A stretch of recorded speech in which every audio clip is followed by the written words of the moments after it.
Hey, welcome back, everybody, to the Level Up podcast. I've got my business partner, podcast partner, Greg Harrelson, again with us. How are you doing, Greg? Doing good, man. Excited to be back on the air with the Level Up podcast with another great guest. Yep, we've got a great one today, and we're joined by Tom Cafarella. And Tom owns two real relevant companies and business models. He's got a brokerage out of Wakefield, Massachusetts, Boston area, and then also owns Ocean City Developments, which is really, Tom's going to get into a little bit more about what he does, but an investment group, and he's getting into coaching agents and on the investing side of the business, which we should all be looking at some point in our career. So, Tom, thank you for hopping on to the Level Up podcast. It's great to have you on. Thank you guys for having me. I'm excited. Yeah, well, good. Well, Brennan, and just a little bit of prep conversation with Tom.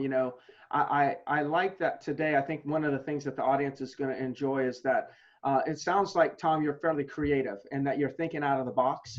And, one of the things that's really becoming a challenge, I'm not telling you anything, nor am I telling the industry anything, and that is getting listings.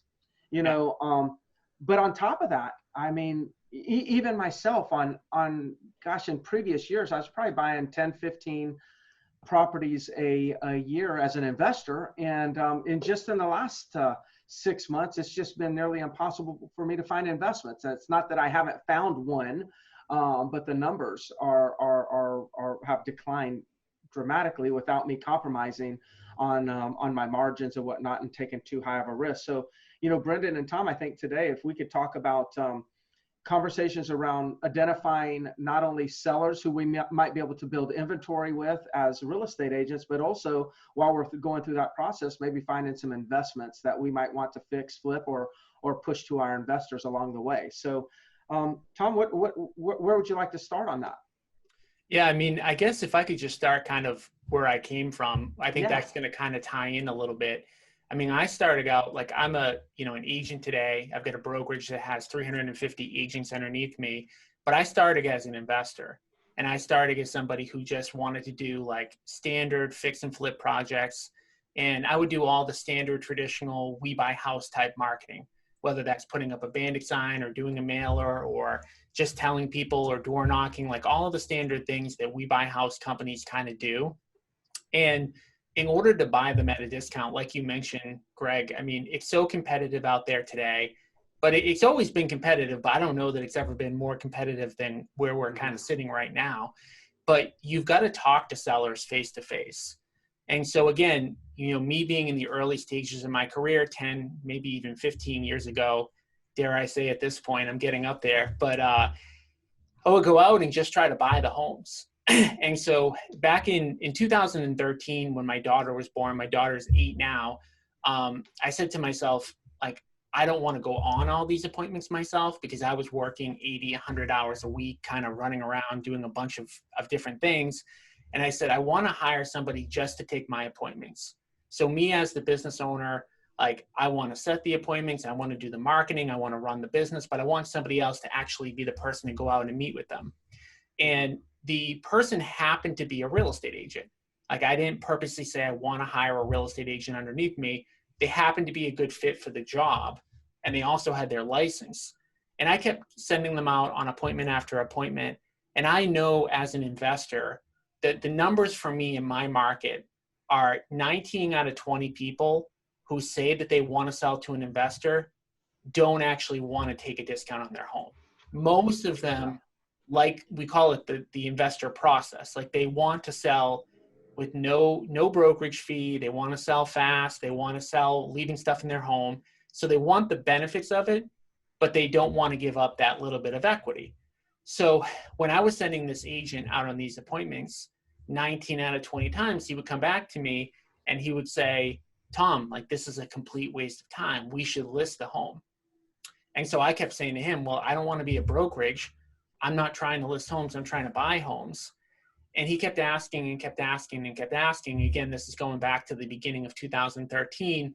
So I finally said, you know what? You want to list a house? Go list it. And you guys will laugh. I said, anything you list, I'll give you a 90-10 split. You get 90, I get 10. That's how little at that point, like I cared about the listing side of the business. long story short, in 2013, he ended up listing 64 homes. Yeah. Wow. So, it caused me to kind of rethink, like, I guess now what they would call like an iBuyer, or, in the industry, what kind of we do. And it caused me to really think like, hey, this is actually a business model for the residential retail side of the business. Because what I think like the investor component kind of does, it gets you in the door. So when I market to try to get homes to buy, all the marketing is going to say like, sell your house fast for cash, selling your time frame, there's no fees to pay of any kind.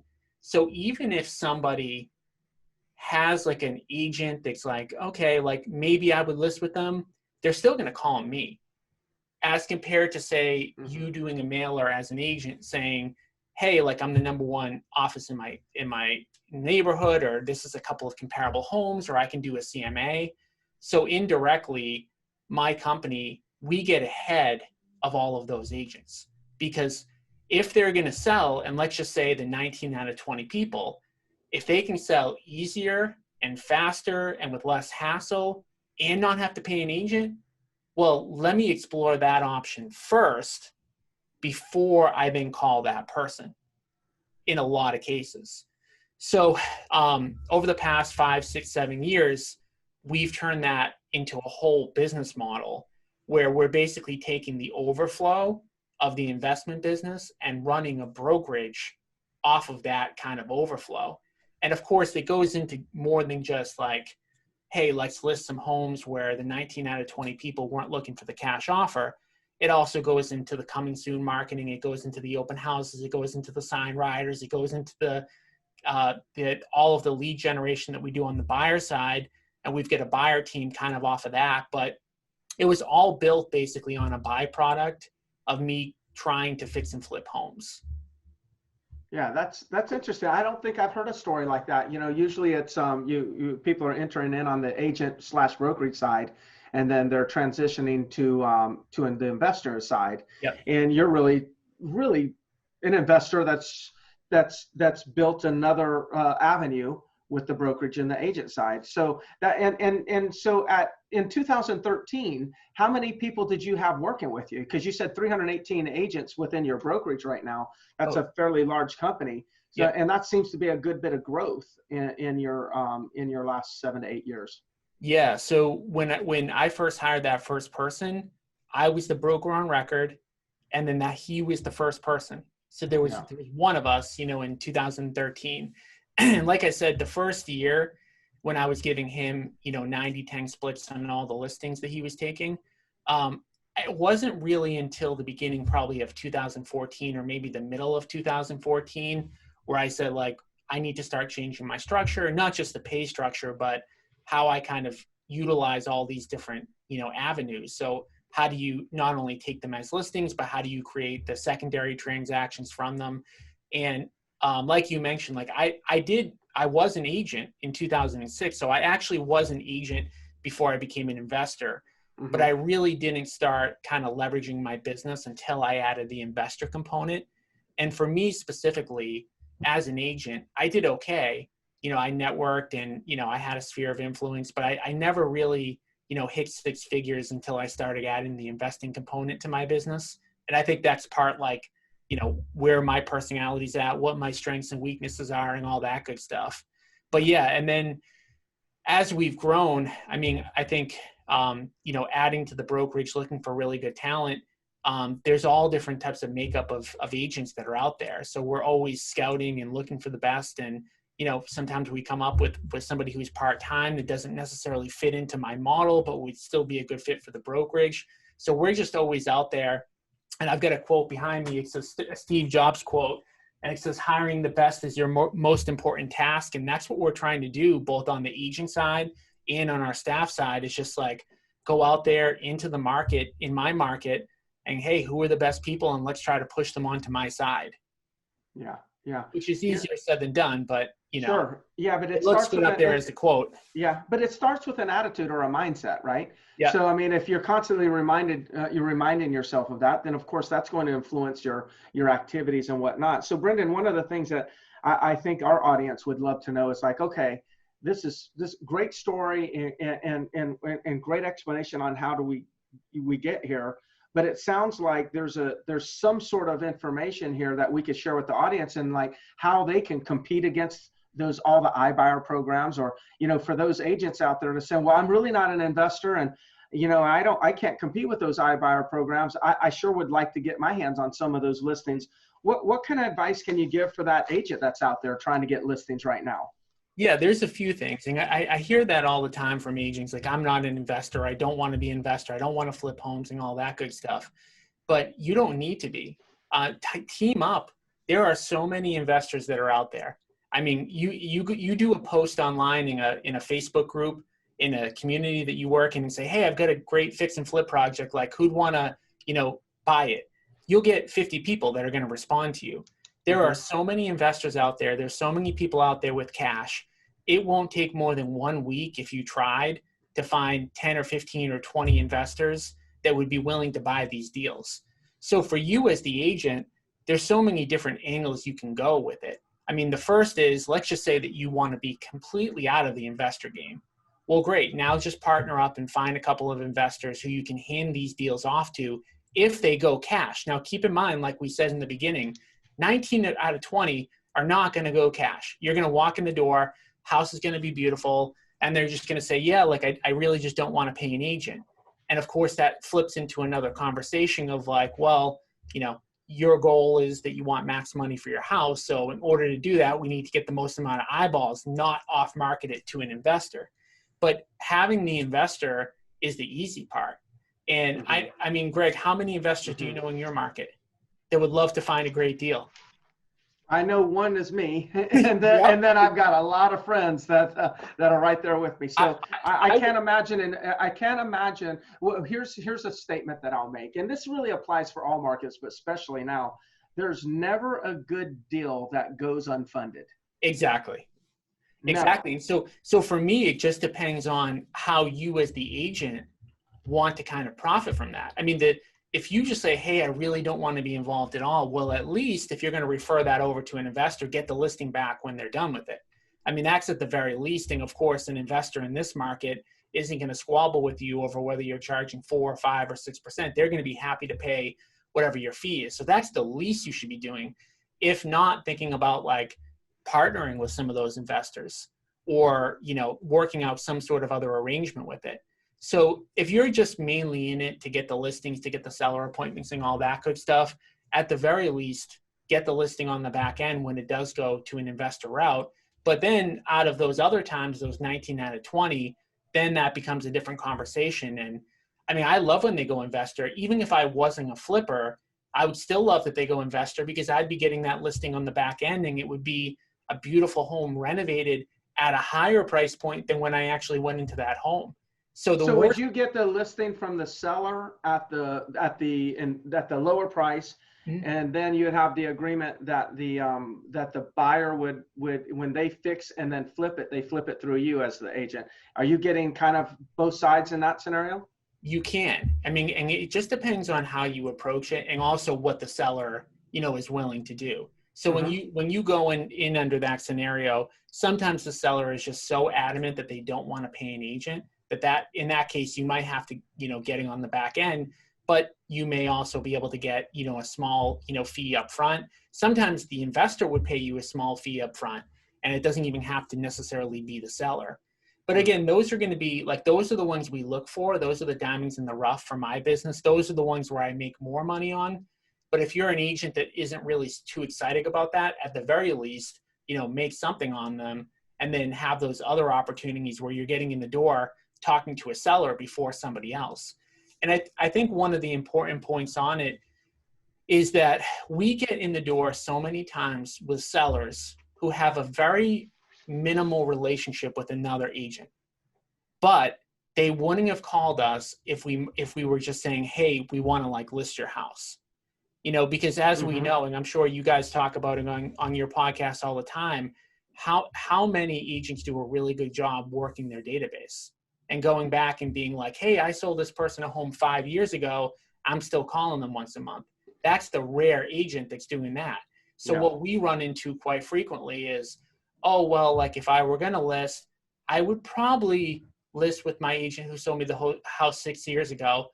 Well, when was the last time you talked to them? Well, 6 years ago. Are you committed to them? Oh, kind of. So, I mean, it's just a tool. Yeah. So, Brendan, one of the things that I'm itching to maybe see what Tom can share is how could we get started in identifying these opportunities, whether I want to buy them or whether I want to list them as an agent. Either scenario, that's kind of dictated by the transaction itself, but there still has to be a lead generated of some sort. So what is the lead generation strategies for to do something like this? I think it depends on whether or not you want to do it really passively or actively. Okay. Because if you're talking about passively, it could be as simple as calling through your database or doing a couple posts on Facebook that, hey, I'm looking for homes to buy. And it doesn't have to be a big element to your business. And one other thing to that, just be aware that when you're going into these homes where there's a hoarder situation or there's something about the property that you have more than just a listing option to go in with.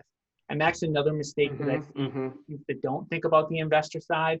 They actually lose those opportunities because they go into a home where the house needs a lot of work and they're telling the seller, well, hey, to get this property listed, you need to put $100,000 into the property, not listening to the seller who's probably telling them like, hey, I really don't have the money to do this. Like I want an easy sale.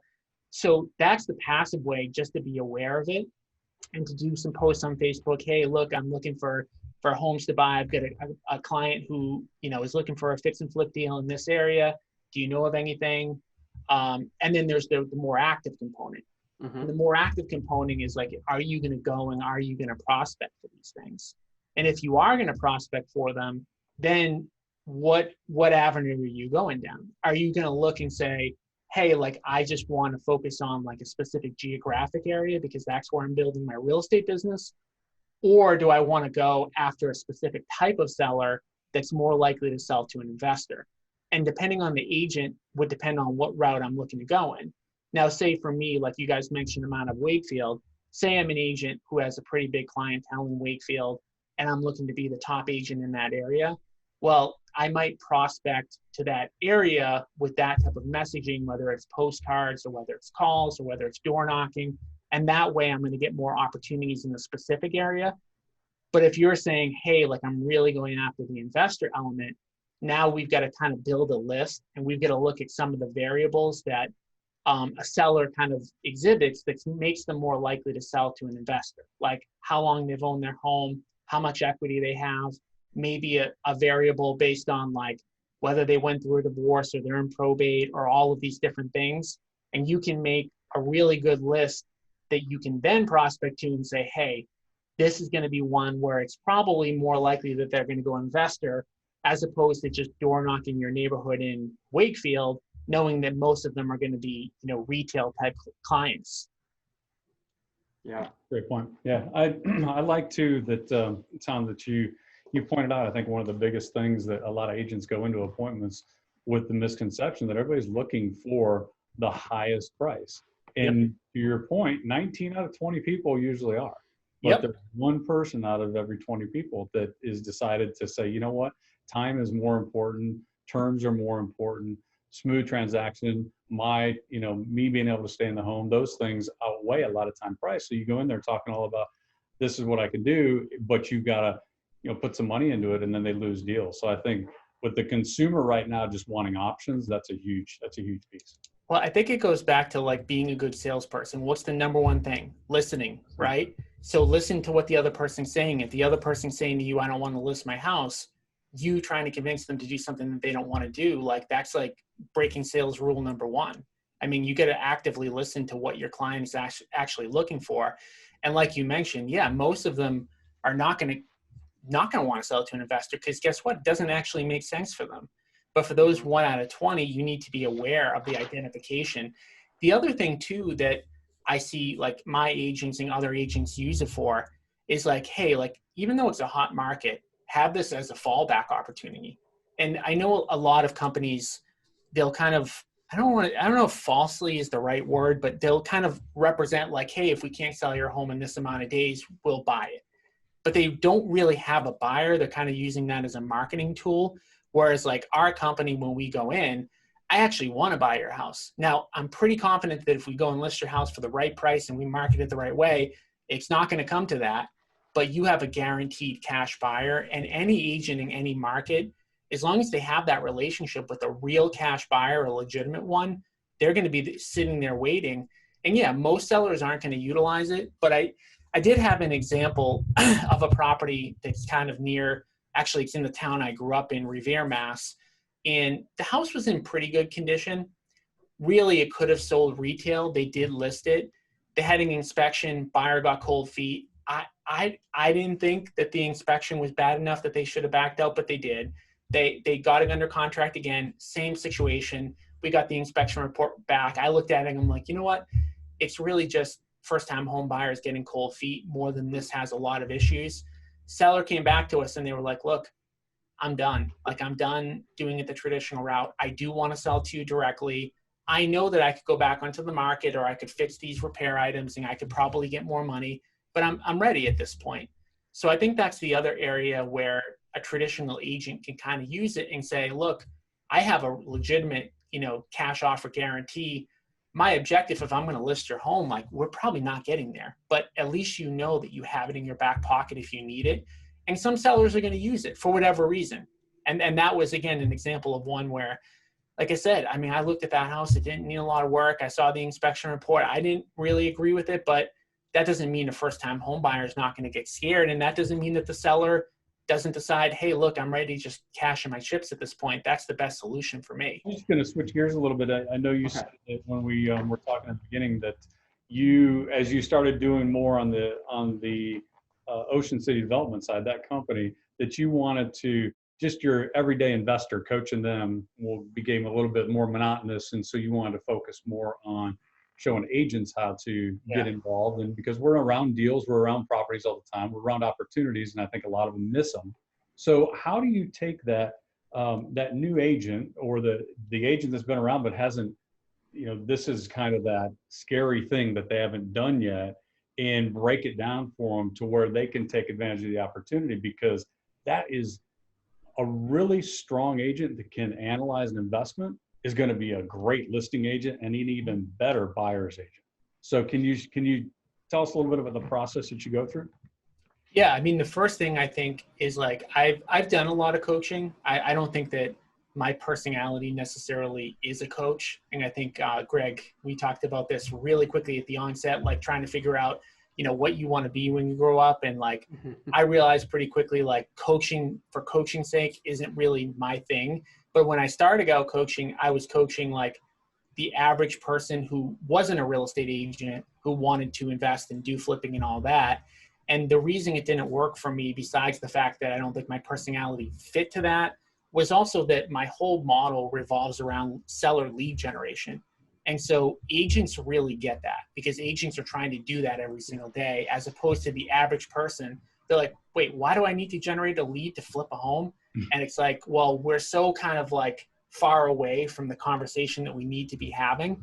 So for agents that are in my brokerage, I mean, this stuff is in their face every single day. First of all, I do weekly training on it, once a week, agent investor training that goes into kind of the nuts and bolts of this. But within my own brokerage, I have a full-time analyst that actually analyzes every seller appointment that we go on. So when an agent generates a seller appointment, they get a report that basically gives the range of what I would pay for it. So if you're an agent at my brokerage, you have that report before you go out there. So I'm hoping that that agent goes out there and they sign a contract for me to buy it. Now, they don't have to. A lot of my agents are investors, and they still run that report and they say, hey, this is what Tom would pay. So I know that if I'm going to buy it, I probably need to be somewhere kind of in that range. So we have agents that are all the way kind of, that are like just using this as like a little bit of a tool. And again, do they run into somebody in their sphere of influence that really needs to sell to an investor, in which case we're trying to buy it, give them the listing on the back end? Or are they trying to do it for themselves and they're plugging into my training every week, learning how to prospect for these type of deals, and then using my number for them to purchase? Or sometimes they can't fund it, and then we get involved. So, I mean, at the end of the day, we're trying to help people, specifically agents, build wealth through real estate investing.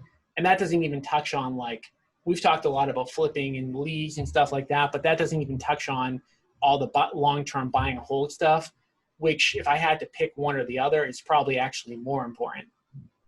So I just want to, again, say that, or just going back to lead generation side. So what I just heard you say, which I think is is really cool, is that, so the agents in your office, because you are an investor, and maybe some of them are investors also, and hopefully they all become investors when you continue to teach them, because that's a way you can help develop, wealthy individuals that are following you. Yeah. So you're giving them so you have some sort of method or formula for what you'll pay for a particular property. Yes. And then they either come to you and you tell them, or they have some form figured out. It sounds like you have some form, it automatically it's plugged in. And then they can take that to the listing presentation and say, hey, look, this is what the investor will pay. And that's just part of the options. They're not pushing it, but No. they're just saying, hey, this is one option. And if you do to choose this option, we've already got the investor in line, and then whatever other options. So they're always going in with that as a tool. Is that what I hear you saying? The only way they don't go in with that as a tool is if they don't want to. They know it's available. We want them to use it. I don't see any negative of using it as a tool. No. And most of them use it, but they don't have to. And, with the range too, like, if they feel like it's a real investment deal and that it's going to be there right when they show up, like sometimes we'll even send like our contractor out there just to verify, or sometimes they'll send me pictures in real time if they know it's kind of going down that direction. So if we have an opportunity in front of us, we want them to be able to take advantage of it if they want to. Yeah. But yeah, we just do they ever get concerned that and maybe this is not the scenario, but my first thought would be, let's just say hypothetically the property is fair market value today, which who knows what fair market value today is, but let's just assume it's $250,000. Like, how low is the offer coming in, and is it sometimes so low that it could hurt them? Or maybe they say, no, I better not go in with that because that might turn the seller off. How is that handled? So I know that in practice, some people feel like in some cases it's too low to present. I wouldn't do it that way. And the conversation I would have and how we train them is a little bit different. Mm-hmm. I look at it like, what are the benefits of a cash offer and what are you giving up? And the benefits of the cash offer are that you're going to be able to close in your time frame. You're not going to have an inspection. You're not going to have to get your home ready. You don't have to have strangers in your house. There's a cost to that benefit. And in this case, your fair market value is this, and this is what the cash offer is. This is what you're paying for that, for that benefit. Depending on what the conversation I had before, I'm not even going into this conversation until I've had 30 minutes to ask them a bunch of questions and to digest in my head, like, okay, what does this person need and what would make sense for them? So by the time I've already gone 30 minutes into the conversation, I feel like I have a pretty good, I know I would have a pretty good feeling of like, what are their goals? How can we best help achieve them? And let's just say, for example, that the house is in great condition. They don't need to sell fast. They don't need to, worry about the inspection, all this stuff. I'm going to say, look, I have a cash offer for you based on this, and this. I don't think it would make sense for you unless I miss something, and correct me if I'm wrong. You told me your goals were this, and this. You need this money. This is, you don't have an issue with letting people in your house. Like, this would be a cash offer. We could always fall back on it. But unless I miss something, I probably wouldn't go in that direction. Yeah. It's, I can remember being new in the business. It was this mystery to me of how does somebody go out and buy something under value and have enough room in there to flip a property. Up until I got into the first conversation with somebody where time, terms, and everything was more important than money. And you realize that they're fewer and farther between, but it's not smoke and mirrors. It's not going in and telling them, oh, it's really only worth this. I mean, everybody's got every piece of information, every comp within in their pocket. Yeah. Not tricking anybody. It's explaining, or like you said, listening, and then hearing, okay, this might be the scenario. And most of the time, those are some of the easiest conversations, because it's either, oh no, I can't do that. No problem. Let's move this direction. Or it does really work for them, and they know this is the trade I'm making. Thanks for showing up. Yeah, exactly. You know, I would say in 2/3 of the cases, if we're buying something cash, there's probably some work that's needed. And when the work is needed, or there's something that's, a real problem, then the differential between what the property would sell for on the MLS and what I can pay, it shrinks. Right. Right. So and those are like 2/3 of them. But then the other, call it a third, are really specific situations. Like one of the properties I bought, it was a hoarder situation. The biggest thing for the seller, she didn't want anybody in her house. Mm-hmm. And she knew that she was taking less. She wanted to take less for not letting people in her house. That was the most important thing to her. So I could list off like 30 different reasons, and they're all the ones that people think about: death, divorce, moving out of state, downsizing, upsizing, like, property needs work. And you could list all of them out.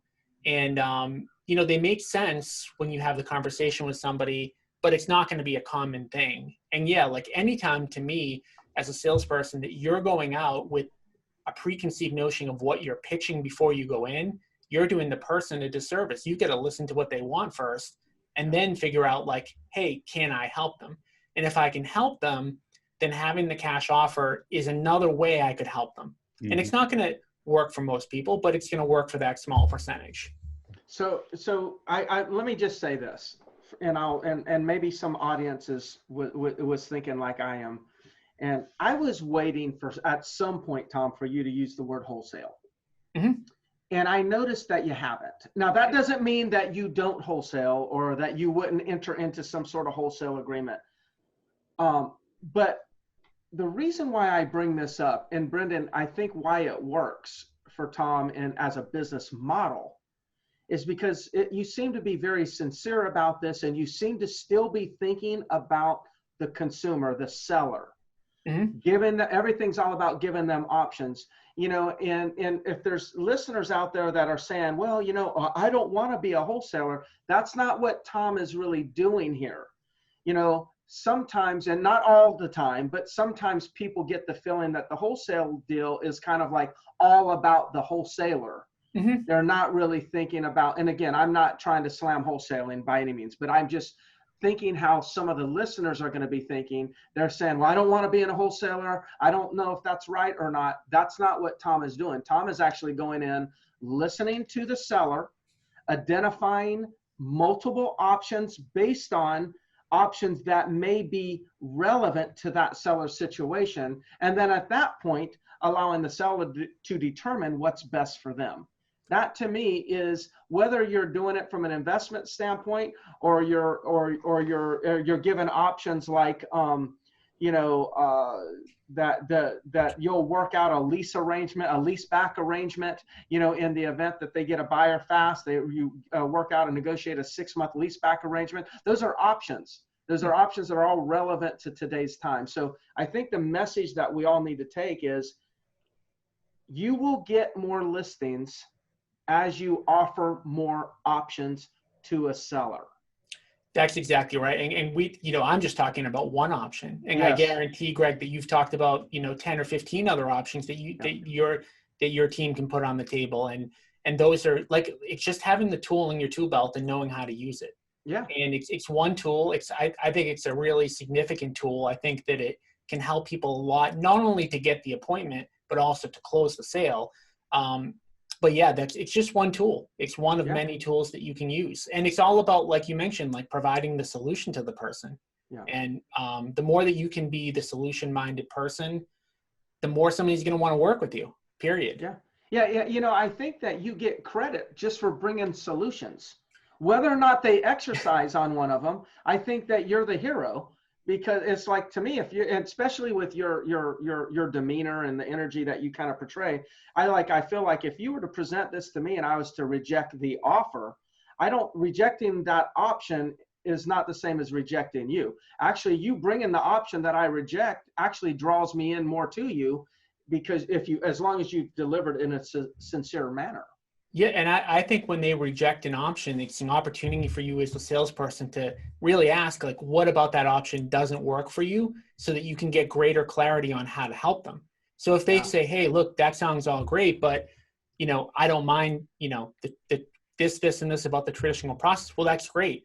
Now we've actually helped because we've crossed off a particular option for them. Now we know what to hone in on and double down on. Yeah. That's awesome. What else, Brendan? I know we're getting close to time. Anything else on your notes? No, I think that's a great overall kind of picture of what the options are for the agents, that they really should be going out there, because competition right now is fierce, and the more solutions you can provide, then that's going to put you a step ahead of your own competition as an agent. Yeah, no doubt. And I know, Tom, you said that I don't think you're in the coaching space, or you're not doing any coaching, I don't think. Is that correct? Or you are? Yeah. No, you said that wasn't kind of what you're into. Is there, I think you have a podcast coming out. Did you already start a podcast? Yeah, I started it. I kind of retweaked it, reworked it. I have a book coming out too called Agent Investor, which will, depending on how quickly we can get through the edits, will probably be towards the end of this year. But anyone can just put me into YouTube. If you put Tom Cafarella into YouTube, all my stuff will come up. I've done a lot of videos.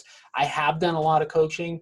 I'm just trying to think next, where do I want to go with all this? And I'm kind of at a point where I'm going to take some time before kind of making any moves with it. So so I'm writing the book. I'm doing the Agent Investor podcast. And if anybody does have any questions, please reach out to me about any of the iBuyer stuff, or just investing as an agent in general. I'm happy to just, do it for free for now.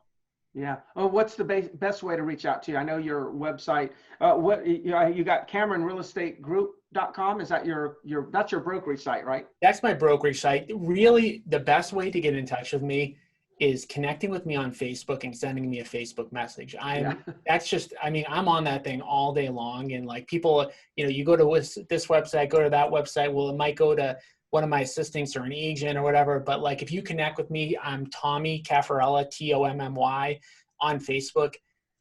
You'll never not get me there. So that's probably the best way. Yeah, I understand that. And since we're having that conversation, if anybody wants to connect with me, I prefer Facebook Messenger. Brendan, I think you do also, right? Brendan Payne, Facebook page. And then, of course, we hope that, if you like this episode, we're hoping that you'll listen to additional episodes, subscribe, leave us a comment, give us a review. Those things are all very, very helpful to all of us, and allows us to continue to bring guests on and get even better and better, guests that will share more and more information. But Tom, I want to say thank you. Thank you for sharing that. And you're bringing, this conversation is a little bit different than a lot of the conversations, which I see a lot of value in, because I like to have diversity in the strategies that we share. So thank you so much for that. Thank you guys for having me on. All right, Brendan. Thank you. Thanks, Tom. I guess we'll talk to everybody next time. Bye-bye.